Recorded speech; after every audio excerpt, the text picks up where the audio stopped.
ছাত্র জনতার আন্দোলনে র্যাবের হেলিকপ্টার থেকে গুলি নয়, শুধুমাত্র টিয়ার সেল ও সাউন্ড ব্যবহার করা হয়েছে বলে দাবি করেছে সংস্থাটি। বুধবার দুপুরে রাজধানীর কারণ বাজারে একটি সংবাদ সম্মেলনে এক প্রশ্নের জবাবে এ কথা বলেন র্যাবের মুখপাত্র লেফটেন্যান্ট কর্নেল মুনিম ফেরদৌস।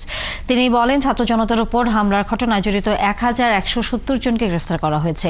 এছাড়া ভিডিও দেখে অস্ত্রধারী 10 জনকে এবং 39 জন নির্দেশদাতা নেতাকে গ্রেফতার করেছে। এদিকে আসন্ন দুর্গাপূজাকে ঘিরে উস্কানি রয়েছে জানিয়ে সংস্থাটি বলছে, পূজায় সারা দেশে স্ট্রাইকিং ফোর্স হিসেবে মাঠে তৎপর থাকবে তারা।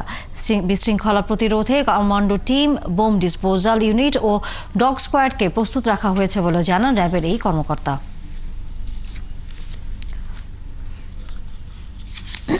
আমাদের যে সকল সিসিটিভি ফুটেজ আছে, আমাদের যে সকল অস্ত্র ইন আউট রেজিস্টার আছে, তারপর যেখানে রেজিস্টারগুলো আছে সেগুলো বিশ্লেষণ করা হয়েছে।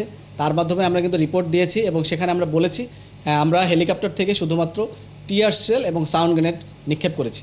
এবং এই বিষয়টিকে পর্যালোচনা করার জন্য আমাদের র্যাব হেডকোয়ার্টার থেকেও বিভিন্ন ধরনের কার্যক্রম গ্রহণ করা হয়েছে। তার মাধ্যমেই কিন্তু আমরা নিশ্চিত হয়ে আপনাদেরকে বলছি। এবং আপনি যেটা বললেন যে ছাত্র জনতার উপর গুলি বর্ষণকারী, আপনি যদি ভিডিও ফুটেজ বা কোথাও দেখবেন যে আমাদের কিন্তু র্যাবের উপরে বা র্যাবের পক্ষ থেকে এরকম কিন্তু কোনো অভিযোগ আমরা কোথাও কিন্তু দেখতে পাই নাই।